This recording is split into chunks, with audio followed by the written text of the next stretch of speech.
Hey everybody, thanks for clicking on the thumbnail. Hope you enjoyed this video. It's part of the Habs history series, and we're going to look at the career of Larry Robinson today. Larry Robinson, we'll go right into it. Number 19, Larry Robinson, also known as the Big Bird, one of the greatest defensemen ever to play the game. No, for me, Bobby Orr was the greatest one, but Larry Robinson has to be in that conversation. Just take a look at his career, and you'll see that that is the case. And if you've got the chance to watch him play, you know that's the case. So Larry Robinson, he is 69 years old at the moment. He was 6'4", 225 pounds in his playing day. He was a left shot defenseman. No, he did not take LSD. Maybe he did. I don't know. But he was a left shot defenseman.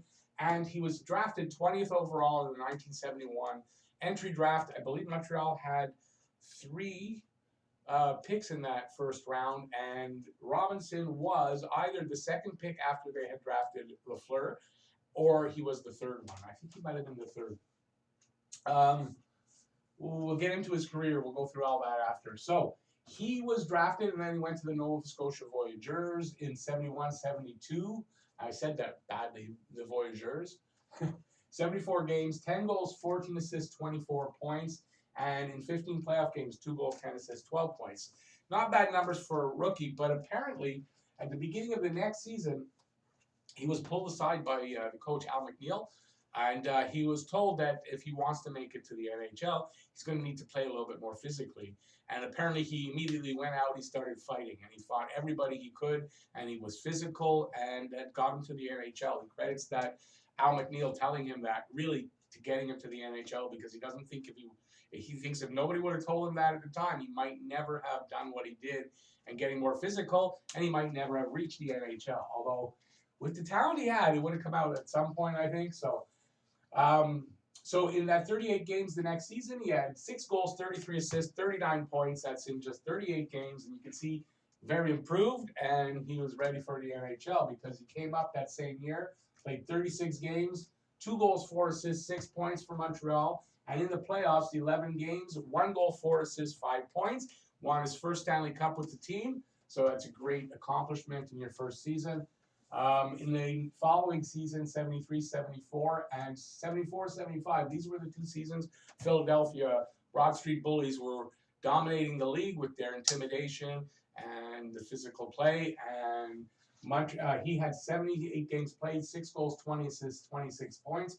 You know, not bad. 6 games in the playoffs, only 1 assist. The following season, 80 games, 14 goals, 47 assists, 61 points. Coming into his own, obviously, at that point. 11 games, 4 assists in the playoffs. And then the next season, that's the 75-76 season, where they would face the Broad Street Bullies in the Stanley Cup Final, and they would beat them 4-0.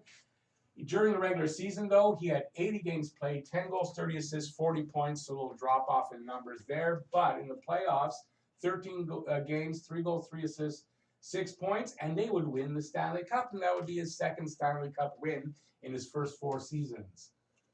The following season, Montreal would do it again, and he would have 77 games played, 19 goals, 66 assists, 85 points, career highs all across the board. And they would end up still being career highs.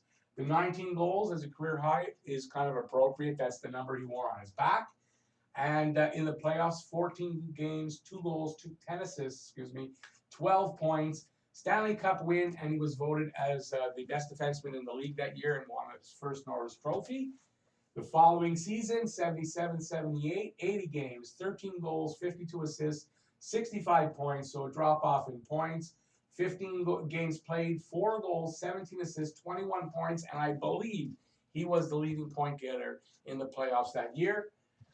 He also won the Stanley Cup and a Conn Smythe, his only Conn Smythe win, and at that point, his 4th Stanley Cup. The next season, 78-79, in 67 games, I believe he had a couple of injuries, 16 goals, 45 assists, 61 points. 16 games played in the playoffs, 6 goals, 9 assists, 15 points, and his 5th Stanley Cup victory with the team. The next season, 79-80, where they were going for number 5, but everybody had left. Dryden, Bowman, Jacques Lemaire, I think Yvonne Cornway retired. So it was a different team. 72 games, 14 goals, 61 assists, 75 points. He contributed greatly. 10 goals in the 10 games in the playoffs, only 4 assists, but he did win his second Norris Trophy of his career, and the last one that he wins. The following season in 80-81, a couple of lean years for him as far as playoffs. 65 games, 12 goals, 38 assists, 50 points. Only 3 games in the playoffs with only 1 assist. The next season, 71 games, 12 goals, 47 assists, 59 points. 5 playoff games, only 1 assist. And 82-83, 72 games, 14 goals, 49 assists, 63 points. So a good season again. Good seasons.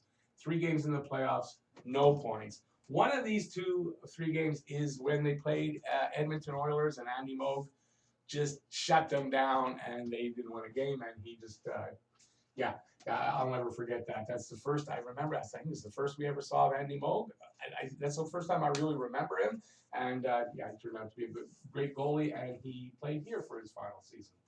In 83-84, 74 games, 9 goals, 34 assists, 43 points, 15 games in the playoffs, 5 assists. 84-85, 76 games, 13 goals, 34 assists, 47 points, 12 games played in the playoffs, 3 goals, 8 assists, 11 points. Some better playoff numbers finally. And then in 85-86, 78 games played, 19 goals, 63 assists, 82 points. So really close to his across-the-board highs.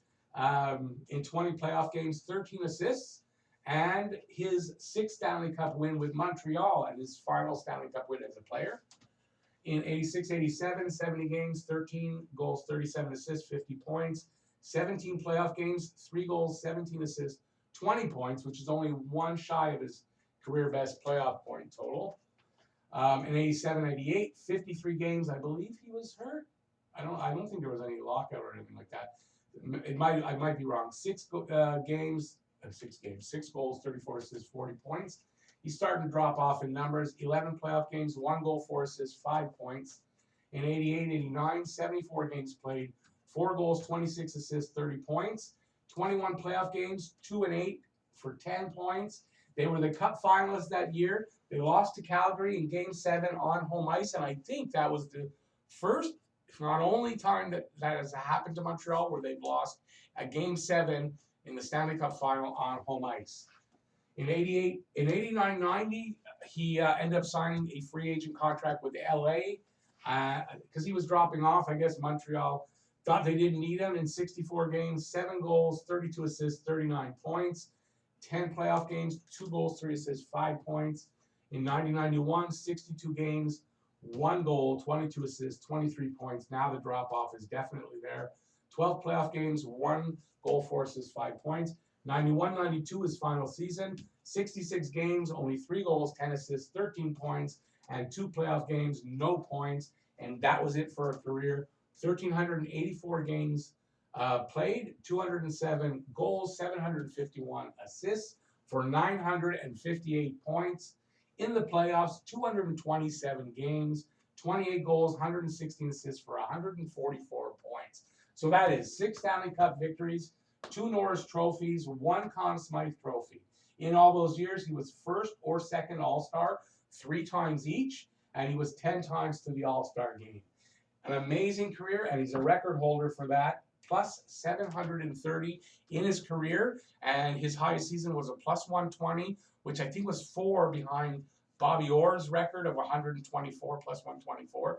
So in that talk, was he one of the greatest goal defensemen ever? You can see in a lot of his numbers that yes, he is. He's got amazing playoff numbers, great regular season stats. He was just a great hockey player. Could skate like they said, like a racehorse. He had an amazing stride, smooth, and just he could cut through the. Once he broke out of the defensive zone, he cut through that the center ice zone. The word's not coming to me. Like a butter through knife, a hot butter through knife. He could go from one end to the other and score. I mean, he was just capable of everything. A great, great defenseman, and just great to watch. A treat. So he's a 10-time Stanley Cup champion, 6 as a player with Montreal, 3 as a coach, 1 as a head coach with New Jersey, 2 as an assistant, and this past 2019 with St. Louis Blues as a scout. I think head of the scouting or something like that. Anyways, as a scout, he's tied with Nick Lidstrom 20 consecutive seasons in the playoffs. So he never played a season where he didn't go to the playoffs. 1995, elected to Hockey's Hall of Fame. November 19, 2007, his number 19 was retired here in Montreal. In 1998, he was ranked number 24 on the Hockey News' list of 100 greatest hockey players. And he is the first interim head coach to win a Stanley Cup in NHL history. And that was in the 2000 season, where he replaced Robbie Ftorek with 8 games left in the season. And I remember when that happened, it was like a big surprise. We were happy for him, but if he got, the team wasn't doing that badly when they switched him, and he ended up with the Stanley Cup. And he said it's his greatest achievement as his greatest Stanley Cup win for him personally was that Stanley Cup win. That's what he says. So I think that's it. There's my look at Larry Robinson. If you like it, give a thumbs up. Let me know in the comment section anything you want to let me know about Larry Robinson that I might not have put in this video. And if you're new to the channel or you haven't subscribed yet, please subscribe, ring that notifications bell, and that'll get you your daily fix of Blue Blanc Rouge. Thanks for watching, everybody. I really appreciate it. Stay safe out there. Peace out, y'all. Bye, everybody. See you next video.